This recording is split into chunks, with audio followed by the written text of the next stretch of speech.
আসসালামু আলাইকুম সবাইকে। সবাই কেমন আছেন? আশা রাখি সবাই ভালো আছেন। আমিও আলহামদুলিল্লাহ ভালো আছি। তো আমি আজকে রান্না করব মুরগির মাংস দিয়ে লাউ।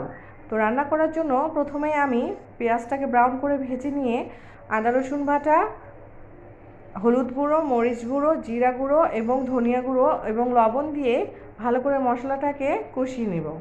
মশলাটা ভালো করে কষিয়ে নেওয়ার পরে আমি মশলাটার মধ্যে দিয়ে দিব ভালো করে পরিষ্কার করে ধুয়ে রাখা মুরগির মাংস।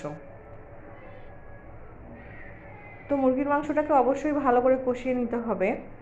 তো মাংসটা যত ভালো করে কষানো হবে স্বাদটা তত বেশি ভালো হবে। এরপরে আমি ভালো করে মুরগির মাংসটা নেড়ে চেড়ে কষিয়ে নিব।